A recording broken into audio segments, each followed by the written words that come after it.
So we're here this morning for a cabinet meeting as my administration continues to deliver for the American people, despite the radical left lunatics that shut down our government. You have Democrats that they've lost their way. They have no leadership. We don't even know who to deal with over there. At least they know who to deal with. We have no idea who we're dealing with over there. It's like they have no idea what they're doing. Republicans have voted repeatedly to pass a clean, nonpartisan bill to reopen government at the same funding levels. We're not going to do anything only good for health care. We're really, I think, become the party of good health care. And they keep using health care as a cudgel. They want to try and get everyone thinking about health care. We're the ones that are saving health care. In fact, one of the things we're doing is we're going to be reducing the cost of medicines by 100%, 200, 300, 500%, and even more than that, because as you know, we're in the process of favored nations right now. We've exercised a clause because we were subsidizing the entire world. The entire world pays a fraction of what the United States has been paying. And we've already, numerous Pfizer and other companies have already signed, and other countries are a bigger problem because they've been getting a subsidized rate. We've been paying for years. This has gone on for 30 years. We've been reducing the rate of drugs for other countries because we've been paying much more than we're supposed to.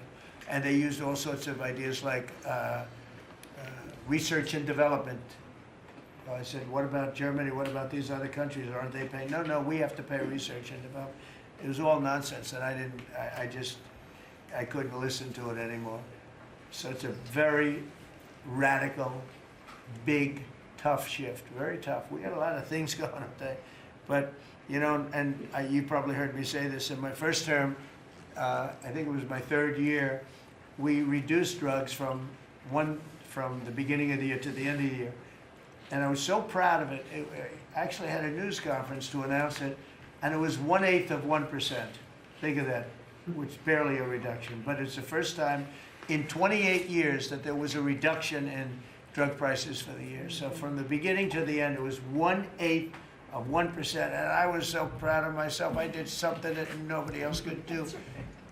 But when I started to think about it, I said, doesn't make sense. And then I'm starting to look at numbers where a pill or a treatment or some pharmaceutical product is selling in Europe for 10% of what we pay for in New York City or in any one of our places, and cities, states. And then I see people leaving for other countries to go buy their pharmaceuticals, where they make journeys to various other countries, including Europe, where they got the best bargains of all. And I put an end to it. It's over. And now we're, you know, in major, I guess, disputes, but we're winning the disputes by a lot. With the countries, a couple of countries said, we won't do this. I said, well, it's unfair that we're paying 10%, and, you know, you're paying just a fraction of what we're paying for the same product made in the same plant. And they said, well, we're not going to do it. I said, that's okay. You don't have to do it. But I'm going to put a tariff of 9% or 7% or whatever the amount of money is, and I'm going to put a tariff on your country for the amount of money that you're taking advantage of us for. No, no, no, you can't. I said, yeah, I can do that. I'm going to do that. And they would immediately agree. And it'd make the tariff substantially more than the number we're talking about. And they would immediately agree. So we have the consent, I think, Bobby, of every country, essentially. They know that if they don't do it, we're going to put a tariff on for double the price, and then they're going to do it. So we never had that before. You never had anybody in here that knew what the hell they were doing, I'll be honest. It really it makes me angry. Because for years and years, and this started many years ago, and basically we subsidize the world. So this is going to have a huge positive impact on Medicare, Medicaid, even Social Security. But anything where there's pharmaceuticals, drugs involved, it's going to have a tremendous impact. So we're going to get drug reductions of 100%. I told you 1/8 of 1% that I was proud of myself.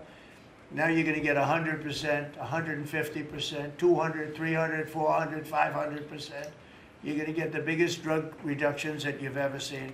And they're already, I guess they're starting to kick in, but we've made deals with numerous companies where And we're going for the full bore. We want whatever the price is. So that would mean that the world price, because the world is bigger than the United States, a lot more people, but the world price will go up a little bit and our price will come down a lot.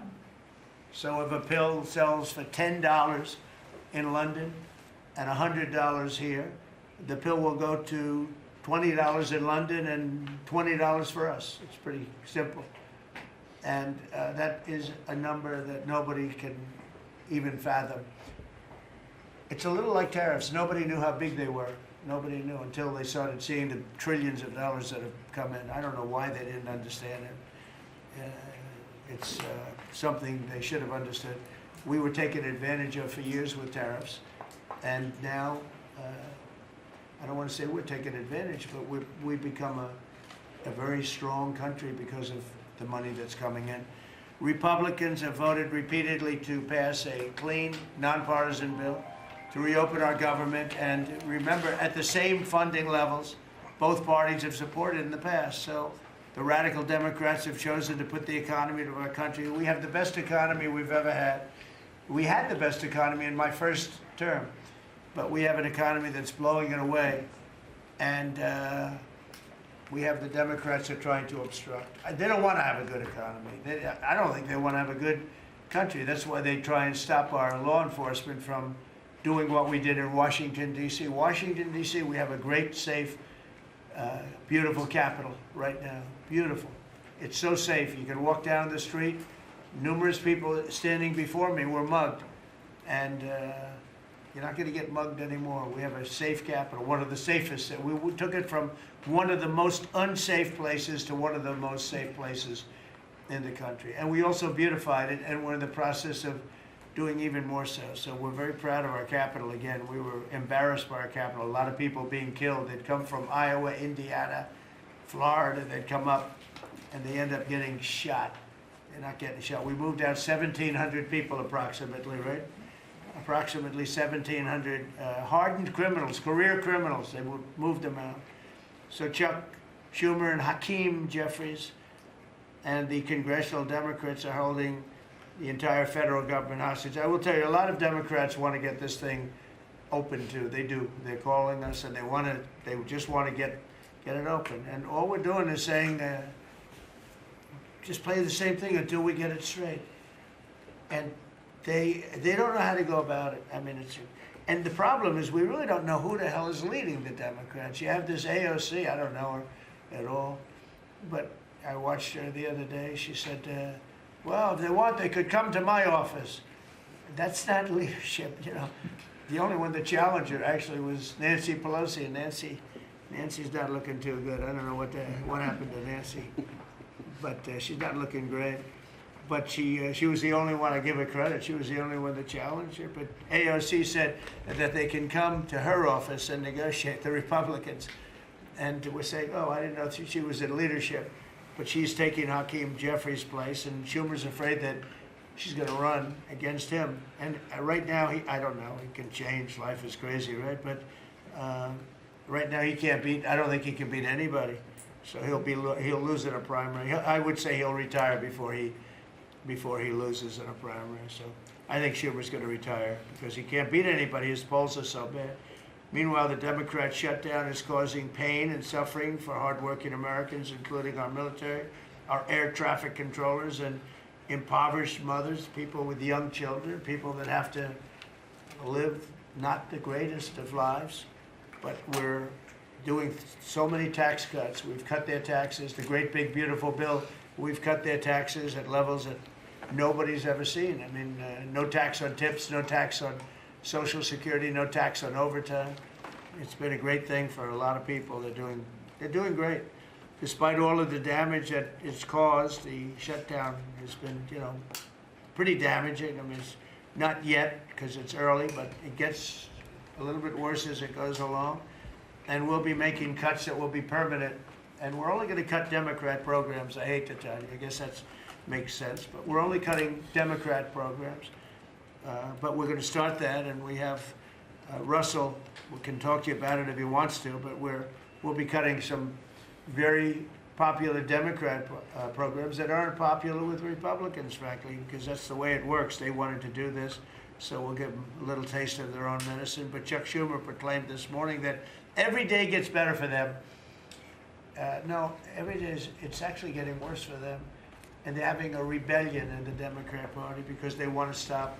And if you saw all of Schumer's, I watched last night like 10 different times over the years, he said, you can't shut down government, you can't shut down, and now he's the one that shut it down. So this is a confession that he's acting not to serve the people, but to serve the partisan interests of his party. And I don't think he's serving them well because they're way down. Look, they just lost an election in a landslide. You know, it was interesting. I watched Kamala. It was a sad figure. I watched her the other day saying the election was very close. I said, no, the election was a landslide. We won the popular vote by millions. We won the Electoral College by, I think, 312 or 315 to 220 something. But there's another one that we won that's probably, that's why when you see the maps are completely red. It's counties. The counties, we won at 2,505 to 525. So 2,500 to 525. That's called one of the greatest, biggest landslides in history. And that's one that people are using now as a primary. But literally, when you see it colored in, the entire country is red Republican. So lie, they just lie. I think it's a big lie with them. Well, the other side, and the other thing I don't understand is, I look at crime numbers in Chicago, they're through the roof, and I have a governor who stands up every day and tells us how wonderful Chicago is. It's just a lie.